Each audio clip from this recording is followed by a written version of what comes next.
en essayant de voir quels sont les vrais problèmes, sans imaginer qu'il est possible demain de recevoir 1 milliard 500 millions d'Africains en Europe. C'est évidemment impossible. Vous forcez pas c'est les chiffres. évidemment non, pas 1 du milliard tout. d'Africains. Vous croyez que les Africains ils veulent envahir l'Europe? Qu'est-ce que c'est? C'est le péril noir après le péril jaune. Personne ne vous parle d'envahissement. 1 milliard. Qu'est-ce que vous racontez? Je ne parle pas d'envahissement. Excusez-moi, me prêtez pas les positions que j'ai pas. Vous dites votre chiffre. Vous dites 1 milliard.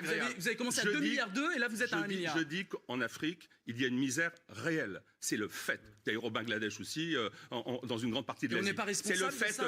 C'est le fait. Absolument pas. C'est le fait. Les dictateurs africains, on n'est pas responsables. Il est nécessaire pour la France. De l'État français. Bon, il est nécessaire, mais de tout faire pour arrêter le flux à sa racine. Ça, on a compris. Mais sur l'appel de l'État français. Je vais parler de la nature humaine. Vous n'êtes pas d'accord avec l'appel de l'État français?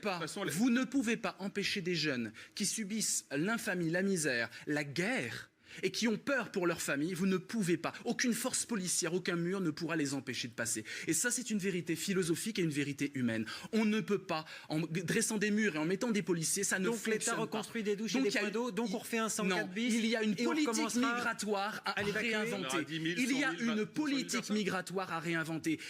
Arrêtez d'avoir une vision unanimiste. À réinventer. Alors tout à l'heure, vous disiez, vous faites votre Nicolas Hulot. Alors pour pas faire votre Nicolas Hulot, justement, pour reprendre votre terme, à réinventer, c'est-à-dire comment concrètement? Que l'Europe. Parce que l'Europe ne trouve pas de solution. L'Europe, il y a plein. Vous savez, la société a 1000 solutions. Il y a du débat d'idées à chaque échelle. Il n'y a pas de pensée unique dans cette question. Les associations et même les citoyens français peuvent avoir leur mot à dire s'ils sont éclairés. Pourquoi on délègue toujours ça avec des experts qui nous mettent dans le panneau et qui jouent d'ailleurs le jeu grassement payé de certaines multinationales horribles qui sèment la zizanie en Afrique et partout. Donc on pourrait aussi en appeler aux Européens. Il y a vraiment l'idée de sortir d'une expertise pyramidale d'en haut et de faire appel à un peuple qui se sent interpellé humainement et qui peut trouver des solutions. Parce qu'il y a des gens qui transpirent, qui luttent et qui se font gazer pour aider des migrants. Ça existe et c'est ça la France aussi.